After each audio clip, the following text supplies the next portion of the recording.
Visit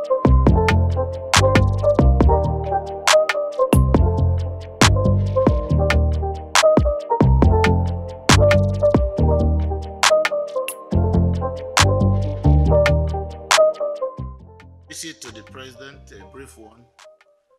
Basically, I've come to inform the president, update him with the progress of work on two federal roads that are gotten his approval to build, the Owerri Olu Road and the Owerri Okigwe Road, which by the grace of God will be due for commissioning next month. And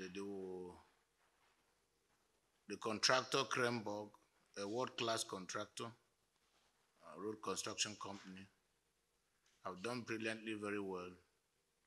And the roads are almost 95% complete. By next month, they will all be completed, ready for the commissioning by Mr. President. And Mr. President have graciously approved that he will be there to commission the roads. I also used the opportunity to brief him on the state of affairs in my state, particularly as it has to do with the recent resurgence of banditry and the efforts we've made to contain the situation.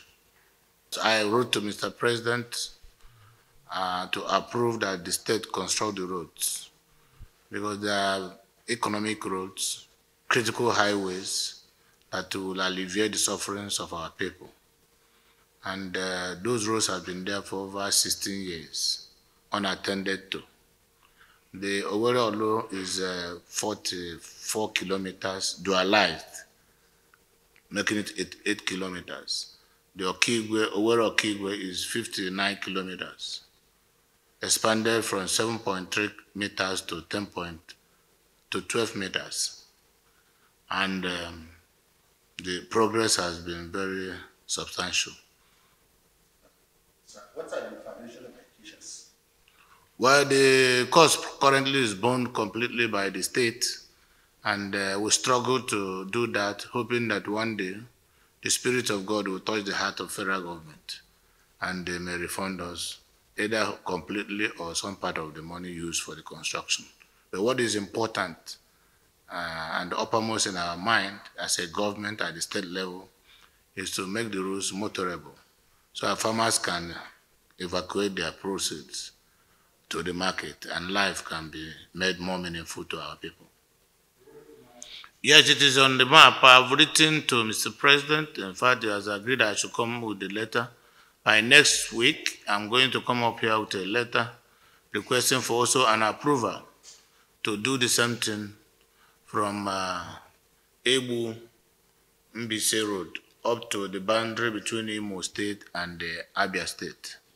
It is also in our plan. And during our stakeholders meeting, I did mention this to stakeholders, and they unanimously agreed that it will be a veritable thing to do.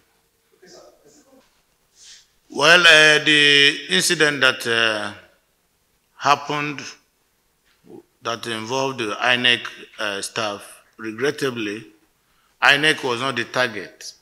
We had the intels that the correctional center facility in Okigwe was to be attacked by bandits.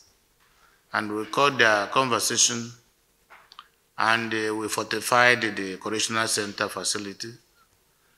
And the truth to it, the bandits approaching Okigwe saw how fortified the place was, and they now tried to escape through Itu Boma. And they ran into INEC people where they were doing continuous voter registration. And out of that anger and frustration, attacked them. You must have heard that yesterday, 2 of the bandits have been arrested and are helping the Nigerian Police, Imo State Command now, to do a very thorough investigation. And until that is done, I may not speak much on that. Then on the issue of the sponsoring of banditry, and you are saying if it is APC. I want us to look at the issue of banditry in Nigeria holistically. If anybody is telling you that government is in power is sponsoring banditry, how and why? How can anybody even think of a government sponsoring banditry in a country that they are in charge? If that is correct, assuming they're not conceding to you, how many states governed by opposition party are under the kind of attack that we get from Kaduna every day, that we get from Imo State every day, that we get from Ebonyi State? So if we are the ones, why are we attacking our own states? Why are we going to be enemies and opposition to our own government? Among those that are being killed and houses that were attacked, how many of those buildings belongs to opposition party? Am I supposed to be attacking and burning down my own house? Or do you think a governor will be there to burn down his own house? Or the Kaduna governor will be there to burn down facilities in his government? So we should be able to ask questions, not only as media practitioners, as Nigerian citizens. I just use this medium to call on Nigerian politicians to play politics without bitterness and stop letting blood here and there in the name of looking for power. If I am no longer in doubt as to who are the sponsors of banditry in Nigeria, those who want to make Nigeria ungovernable cannot be the people governing Nigeria currently. After all, we don't have an election this year. Elections will start by next year. So throughout this year, APC government is in power and will not want or encourage any disruption. So I think that we should reason and begin to think better than we are currently doing. Nigerians should be more patriotic. Our national interests should be uppermost in our mind. I just told you what I told you.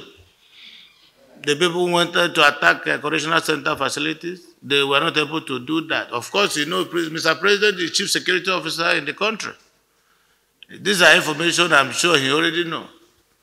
But at least courtesy demands that having seen him for these commissioning programs, I should use the opportunity also to discuss the challenges I have in governance. At the state level, what are you doing? State level. Of course, we are doing everything possible to ensure the situation is controlled and contained. Currently, we are on top of the situation I told you. Government is not sleeping.